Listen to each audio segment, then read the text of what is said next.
Bonjour et bienvenue, c'est Darius de Décastronomie. Aujourd'hui, nouvelle petite balade lunaire à 2 mètres de focale.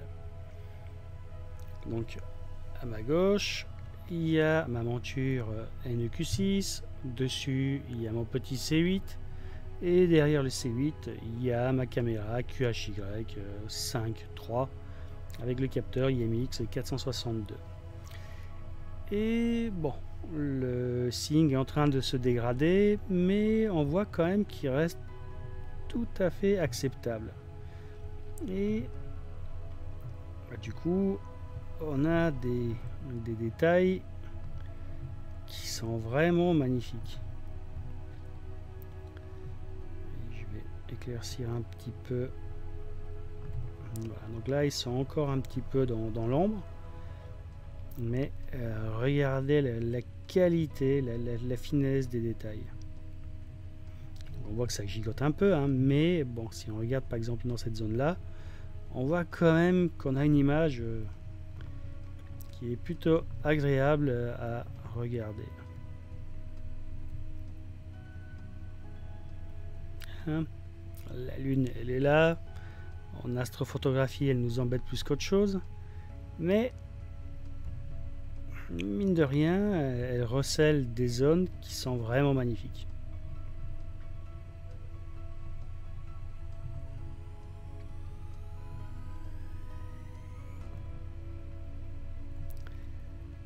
Et quand le seeing va bien, et là c'est vraiment sympa.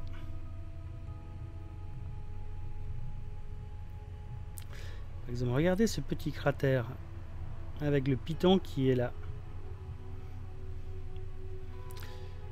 On dirait presque un Rubik's Cube.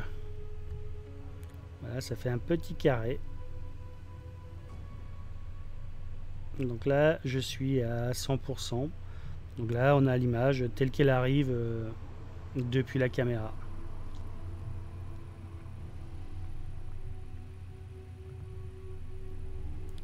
Alors, évidemment, quand on se met à pleine focale,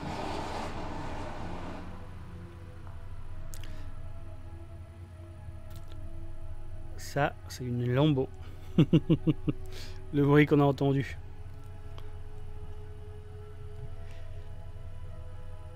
Lamborghini.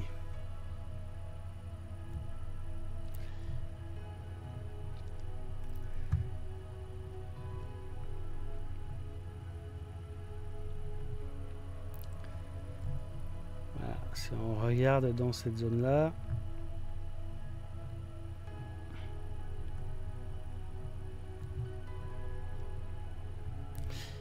il y a des jours, on voit juste que dans ce cratère, il y a 1, 2, 3, 4 cratères.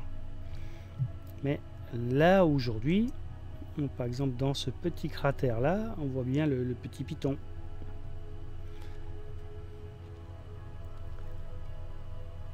Pareil sur celui-là. Enfin, voilà, on a des détails aujourd'hui qui sont vraiment très fins.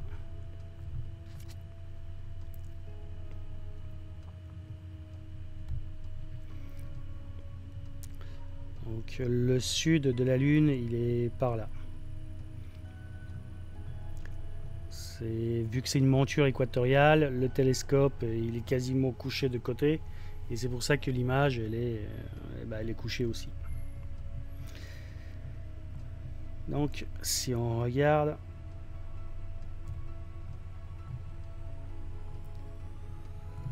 voilà, au bout de cette pointe,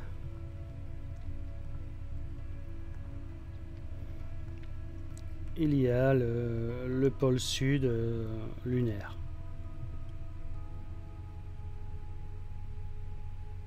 D'ailleurs, si je m'amusais à faire un time-lapse, on verrait ici l'ambre avancer au fur et à mesure. Et donc on verrait de plus en plus de détails apparaître ici.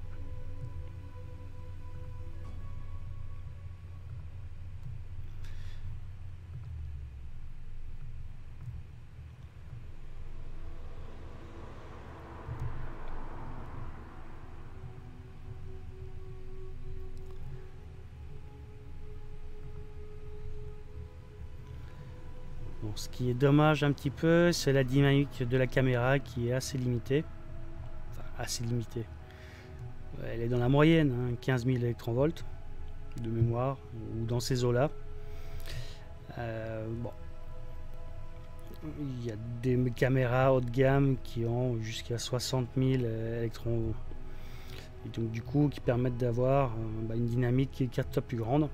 Et donc on aurait pu avoir beaucoup plus de détails dans les tons sombres et beaucoup plus de détails dans les tons clairs. Alors que là, je sature un peu. Avec le réglage que j'ai mis sur l'histogramme.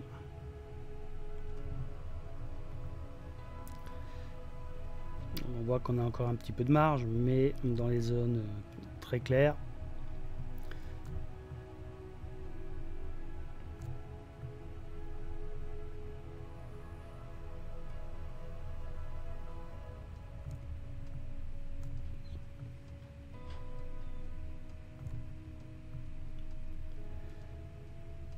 Voilà, j'ai fait les réglages de telle sorte à ce que même la zone la plus claire ne soit pas surexposée.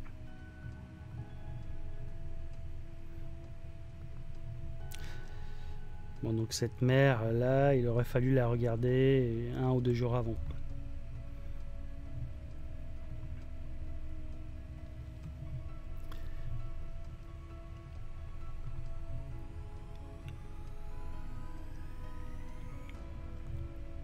Mais il n'empêche que dans cette zone là, on a quand même encore des détails très intéressants, comme par exemple cette chaîne de montagne, ou ces deux magnifiques cratères.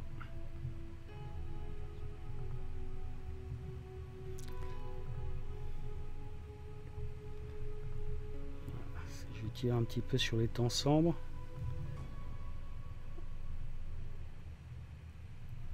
on voit des espèces de boursouflures.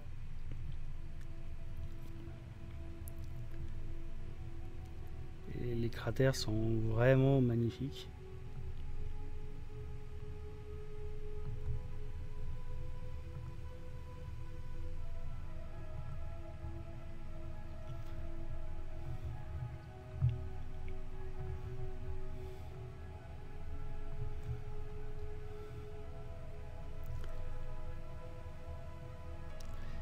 Et donc là, progressivement, on se dirige vers le pôle nord lunaire, qui lui est quelque part par là, au bout de cette pointe là.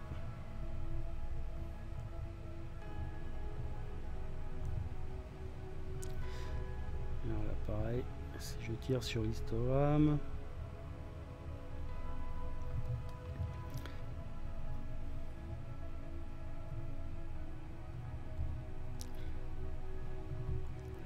mais avec la phase de lune qu'on a aujourd'hui, aujourd'hui la lune elle est dans le lion, et si on regarde dessus à propos de la lune, voilà, on a 26% de lune illuminée.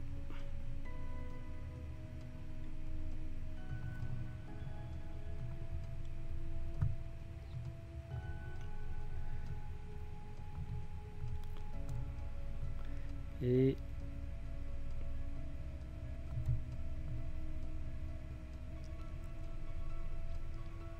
aujourd'hui, la zone la plus sympa,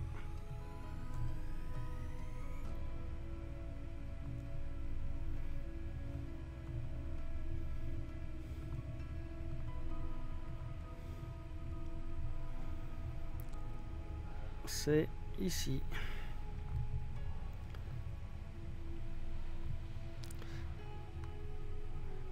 Alors, je vais désaturer les tons clairs, saturer un peu plus les tons sombres.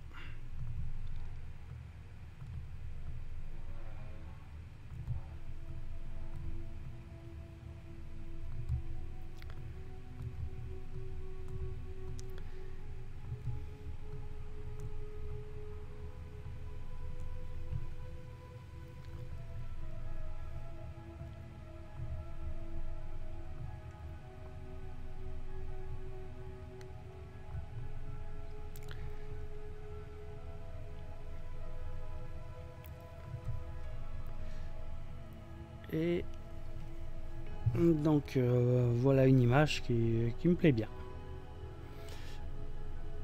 Alors évidemment, avant de faire mon petit enregistrement, quand la lune était sensiblement plus haute dans le ciel, j'ai fait une série d'acquisitions. Et donc du coup, on va pouvoir regarder ce que ça donne.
Bon, dans la petite balade lunaire, on a vu plein de coins sympas sur la Lune et on a vu à la fin un joli diaporama.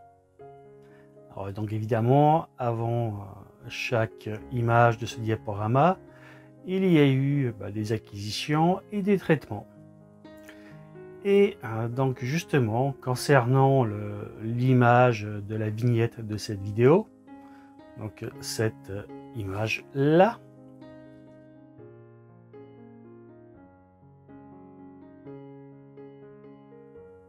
eh bien on verra tout le processus qui a permis de passer de la vidéo à cette photo. Mais ça, ce sera dans le prochain épisode. D'ici là, pensez à liker cette vidéo en mettant un maximum de pouces bleus. N'hésitez pas à vous abonner si ce n'est déjà fait. Mettez quelques commentaires. Ça flattera l'algorithme de YouTube. Et je vous dis à très bientôt pour justement cette seconde partie où on verra le traitement de cette image. À très bientôt. Ciao.